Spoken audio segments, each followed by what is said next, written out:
et la structure de l'édification de l'Église, de la création au retour du Seigneur. 1. Le principe de la création. La forme d'abord, le souffle ensuite. Lorsque Dieu créa l'homme, il forma d'abord la structure, poussière, puis il y insuffla le souffle, esprit. Cela révèle le principe de l'infusion de la vie, la réalité dans une forme préparée.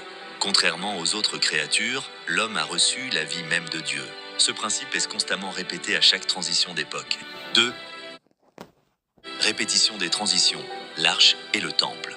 L'arche de Noé, construite exactement selon les dimensions et le modèle donné par Dieu, puis Dieu l'a remplie. Le tabernacle et le temple, construits selon le modèle céleste, permettant la présence et la distribution de Dieu.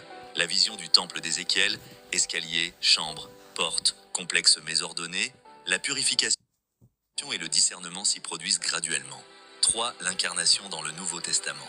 Le souffle vient quand la forme est prête à la fin de l'Ancien Testament. La captivité babylonienne a purifié la foi. Quand le temple fut rebâti et qu'un reste fidèle subsistait, Jésus fut incarné. La réalité de Dieu est entrée dans le temps. Même principe, le souffle, la vie de Dieu, est insufflée dans une structure préparée. 4. Le retour du Seigneur. La structure de la Nouvelle Jérusalem doit être manifestée dans le temps.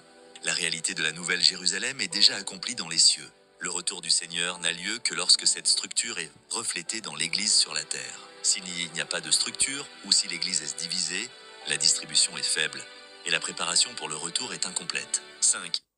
Israël du Nord et Juda du Sud. Une différence de distribution selon l'alliance Israël du Nord.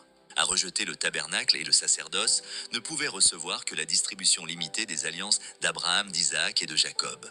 Juda du Sud a inclus l'alliance de David dans les 7 étapes, a reçu une distribution plus complète. L'État dénominationnel, État d'Israël du Nord. Une église dans une structure divisée. 6. Des éléments babyloniens peuvent exister même dans la restauration, même parmi ceux dans la restauration. Si l'ego et les irrégularités persistent, des éléments de Babylone subsistent. Sans expérience réelle de l'édification, la coordination, le service et la distribution, on demeure toujours enfermé dans Babylone. Ceux qui ont traversé Babylone aiment profondément la vie d'église et chérissent la distribution de la vie et la collaboration. 7. Une structure préparée. L'église locale doit être comme l'arche de Noé. Même si une seule famille parmi 700 000 personnes répond à l'appel, des lieux de réunion et des structures doivent être préparés à l'avance. Même avec 200 saints, il faut anticiper et préparer pour en accueillir 7000 ou plus. La structure du témoignage de l'église doit être complète. Évangélisation, soins pastoraux, enseignement, lieux foyers ouverts. Comme au jour de la Pentecôte, quand la structure était prête, une puissante effusion, descente de l'Esprit, a eu lieu. Conclusion. Le principe de tout changement d'époque est toujours le même.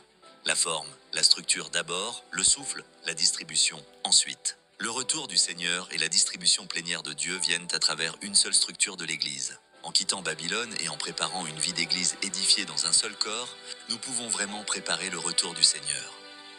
Thème. Le principe du changement